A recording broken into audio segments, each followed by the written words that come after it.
Oke, kita bahas lagi mengenai transfer update. Ini ada beberapa tim yang boleh dibilang sangat serius untuk mengawali setelah libur Lebaran ya, langsung aktif. Saya bahas dari Bali United dulu yang secara resmi mendatangkan 4 pemain sekaligus ya. Dan saya sudah bahas di video kemarin bahwa di sini Ardi Idrus, lalu Nofri Setiawan, Ramdhani Lestaluhu dan Jajang Mulyana. Jadi tanggapan saya ini sangat luar biasa karena Bali United boleh dibilang transfer kali ini sangat bagus. Tidak banyak pemain yang keluar, tapi justru banyak mendatangkan pemain. Artinya pemain inti yang diturunkan Bali United di musim kemarin boleh dibilang yang paling kehilangan ya hanya Stefano Lillipali ya. Tapi sudah kedatangan Bayau yang kemarin saya sudah bahas. Artinya dengan kedatangan seperti Ramdhani Lestaluhu ya ini umurnya juga sudah harusnya sudah matang, tapi performnya yang saya lihat sudah banyak penurunan. Mungkin di Bali United bisa dijadikan sebagai pemain pelapis atau menggantikan pemain-pemain yang cedera mungkin ya. Tapi kalau untuk Ardi Idrus ini kan posisi paling bagusnya di back kiri, sedangkan di Bali United kalau yang saya lihat Ricky Fadrin juga sering bermain di back kiri. Artinya ada persaingan antara Ardi Idrus dengan Ricky Fadrin. Tapi kalau menurut saya permainan yang paling oke tetap kepada Ricky Fadrin. Karena Ardi Idrus pun juga sangat baik saat melakukan pertahanan. Tapi jika melakukan penyerangan, intercept yang dilakukan oleh Ardi Idrus ini sering telat. Jadi kalau untuk pilihan utama sih menurut saya tetap kepada Ricky Fadrin. Tapi Ardi Idrus juga mungkin bisa berkembang bersama Teko juga ya. Kita lihat ya adaptasinya bagaimana. Lalu Nofri Setiawan ini juga menjadi pilihan utama bersama Persija Jakarta di musim kemarin. Artinya jam terbangnya tinggi, kematangannya juga tinggi, dan Nofri juga bisa bermain sebagai back kiri dan back kanan. Ya, lalu ada juga Jajang Mulyana ini walaupun usianya sudah tidak muda lagi, tapi kita tahu bahwa pengalamannya juga cukup luar biasa. Di usia yang sedang matang-matangnya juga sebagai seorang defender, jadi ini juga bisa menjadi pelapis antara Pak Keko atau mungkin Leona Tumpamahu di sektor defender ya, sentral. Itu dari Bali United, jadi boleh dibilang kesimpulannya Bali United luar biasa karena tidak banyak membuang pemain intinya, tapi justru banyak membeli pemain-pemain baru ya. Jadi chemistry yang berada di skuad Bali United tetap kuat, justru dengan kedatangan 4 pemain bahkan 5 ya, Bayau juga termasuk, tambah kuat. Hanya kehilangan Stefano Lillipali lah yang paling viral lah posisinya di sayap kiri. Lalu Borneo ini juga sudah fix kedatangan Stefano Lillipali ya. Ini juga langkah yang cukup bagus diambil dari Borneo karena boleh dibilang di musim kemarin Borneo sudah berada di peringkat ke-6, artinya sudah masuk klasemen papan atas. Jadi Borneo juga tidak banyak melakukan perombakan pemain. Jadi targetnya Borneo tentu harusnya bisa masuk ke 3 besar ya. Karena di musim lalu sudah masuk di peringkat ke-6 di papan atas. Jadi langsung membeli Stefano Lillipali.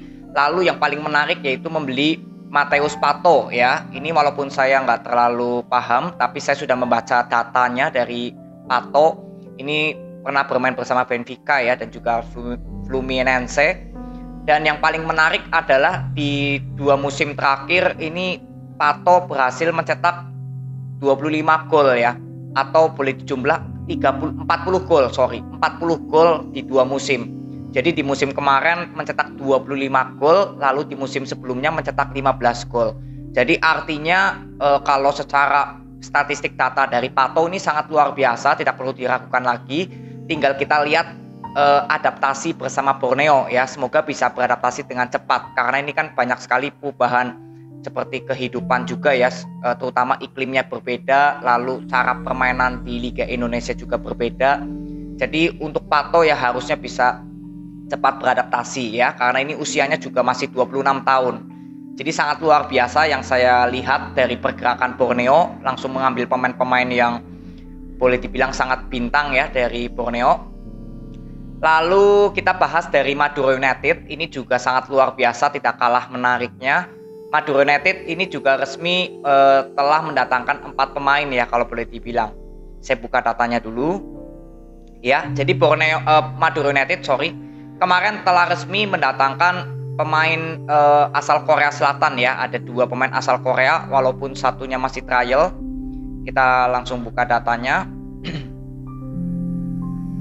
sebentar. Iya, ini ya Liu Jun ya, Liu Jun ini di musim lalu bersama Bayangkara, ini juga pemain yang cukup sentral di pemain tengah. Jadi Madura United juga di musim kemarin walaupun jumlah golnya banyak, tapi jumlah kemasukannya juga banyak. Jadi artinya memang Madura United perlu sekali membeli pemain tengah yang bisa melakukan intercept yang cepat saat membantu penyerangan dan juga pertahanan. Ya, kalian bisa cek statistiknya, data statistik Madura United di musim lalu itu kemasukannya lumayan banyak. Jadi yang diharapkan dengan kedatangan Liu Jun dari Bayangkara ini bisa menjadi penyeimbang ya antara melakukan penyerangan dan bertahan. Lalu ada juga dari Korea, ini ada Lee Rae-jun, walaupun ini masih berstatus trial, masih dalam uji coba di bawah coach Fabio. Tapi ya misalkan memang cocok, dia juga posisinya sama ya sebagai pemain tengah yang saya lihat. Jadi kita tinggal tunggu bagaimana Madura United dengan membeli pemain-pemain yang asing ini ya dari Korea. Semoga sih bisa membantu Madura United agar jumlah kemasukannya tidak banyak seperti di musim lalu. Karena kalau saya lihat cara permainan Madura United di musim lalu ini sangat full attack ya di bawah dari coach Fabio. Tapi memang resikonya kemasukannya juga tinggi. Jadi semoga harapan kita Madura United di musim depan bisa meminimaliskan jumlah kemasukannya ya dengan kehadiran pemain-pemain seperti yang duo Korea ini. Lalu Madura United juga resmi kedatangan ini ya Marcelo Moraes atau Lulinha, ini resmi diperkenalkan oleh Madura United. Tapi saya belum mengerti bagaimana histori dari Moraes, tapi kononnya Moraes ini pernah masuk ke timnas Brasil ya, entah di pemain U18 atau U19. Artinya sangat luar biasa. Jadi pembelian dari Madura United pelan-pelan tapi pasti, dan harapan saya untuk Madura United jujur saja secara permainan saya bisa menikmati ya di musim lalu bersama Fabio, tapi memang berapa kali selalu kemasukan di setiap pertandingan. Jadi dengan kehadiran duo Korea ini yang walaupun yang satunya masih trial bisa membantu ya untuk menjaga keseimbangan antara pemain tengah dengan pemain depan. Itu. Lalu next ini ada gosip yang cukup luar biasa juga dari PSS Sleman ya. Jadi PSS Sleman ini banyak sekali rumor ya. Saya sering bahas PSS Sleman. Ini ada rumor ingin mendatangkan Francisco Torres ya. Ini pemain yang cukup bagus juga bersama Borneo ya di musim lalu, bersama saya lupa ya duet mautnya di pemain tengahnya Borneo, Mastos ya kalau nggak salah.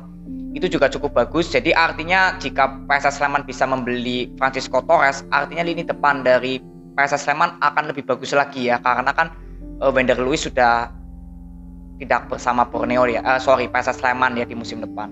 Lalu ada gosip juga ingin mendatangkan Boa Salosa. Ya kita lihat apakah memang Boa Salosa bisa kembali lagi menunjukkan perform terbaiknya jika bergabung dengan Borneo ya. Ini masih tanda tanya juga. Bersama PSS Sleman. Lalu ada juga Harrison Cardoso ya, ini pemain asal Persita Tangerang, di musim lalu menjadi pemain yang cukup bagus juga di pemain tengah juga ya, sering membantu penyerangan dan boleh dibilang visi misinya ini bagus. Jadi membagi bolanya ini oke, passing-passingnya akurat. Jadi untuk PSS Sleman jika bisa mendatangkan pemain seperti Cardoso, Francisco Torres atau mungkin ya Boa Salosa ya, ini akan menambah kedalaman skuad yang lebih matang untuk PSS Sleman ya. Jadi pemain-pemainnya ini sudah matang. Lalu ada gosip juga ada Ramiro Costa ya, ini dari Atlante FC. Saya belum terlalu paham dengan Ramiro Costa, tapi kalau dari namanya jelas ini pemain asing juga.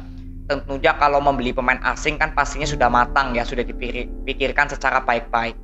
Jadi tinggal bagaimana kita tunggu dongkrak gedoran yang dilakukan oleh PSS Sleman, apakah bisa berhasil mendatangkan 4 pemain yang tadi saya sebutkan ya. Ada Boa Salosa, Francisco Torres, Ramiro dan juga Harrison Cardoso. Kita tunggu dari PSS Sleman. Lalu ada gosip juga ini dari Persija Jakarta yang ingin mendatangkan back asal Ceko, Ondrej Kudela, usianya 35 tahun untuk menggantikan Marco Motta. Ini usianya 35 tahun tapi memang pengalamannya mungkin sudah bagus ya. Tapi dengan usia 35 tahun ya kita lihat apakah masih bisa memiliki stamina yang cukup bagus jika bermain bersama Persija Jakarta. Lalu ada gosip juga Marco Simic ingin ke Arema Malang atau ditawari ya oleh Persija Jadi Marco Simic ini pernah ditawari oleh Persija untuk mendatangkan Marco Simic ke Arema. Jadi ini masih sekedar gosip, belum bisa dipastikan. Lalu dari Persik Kediri ini kehilangan Bagaskara. Jadi Bagaskara ini yang pertama kali saya lihat permainannya itu saat mencetak 2 gol. Saya lupa lawan apa, tapi ini pemain yang cukup bagus. Saya sudah mengatakan bahwa Bagaskara ini bisa menjadi pemain timnas juga lah di Indonesia suatu saat nanti. Tapi memang ini justru tidak diperpanjang, ada kesepakatan kedua belah pihak, tidak ingin meneruskan kerjasamanya. Jadi apakah Bagaskara akan ke Ransilegon? Karena saya sudah pernah bahas ya di video-video sebelum ini, Bagaskara gosipnya ke Ransilegon. Tapi dengan kehilangan Bagaskara, artinya lini depan dari Persik Kediri ini kan masih M. Ridwan ya. Jadi sementara ini belum ada benar-benar striker yang bisa menggantikan posisi EJ Sari. Jadi tuntutan saya masih tetap sama, Persik Kediri harus mendatangkan pemain pengganti EJ yang matang. Dan juga pemain sayap, walaupun sudah membeli Abioso ya, dan juga ada beberapa pemain lainnya di lini sayap, tapi saya tetap ingin melihat bagaimana Persik Kediri bisa mendatangkan pemain yang matang ya.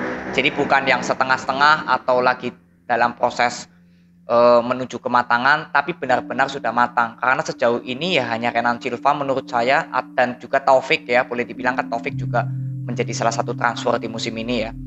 Jadi hanya 2 pemain yang boleh dibilang dari Persik Kediri yang membuat, menurut saya ini bisa membuat Persik Kediri lebih kuat lagi.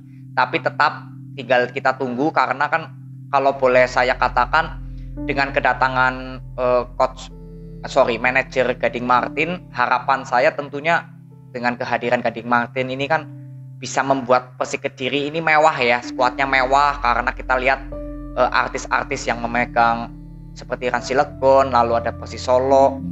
Ya boleh dikatakan bisa membangun tim dengan skuad yang mewah lah, walaupun Persis Solo dan Ransilegon ini kan baru promosi ke Liga 1. Sedangkan Persik Kediri ini kan sudah stay di Liga 1 dan overall di musim kemarin cukup membanggakan lah cara permainan Persik Kediri.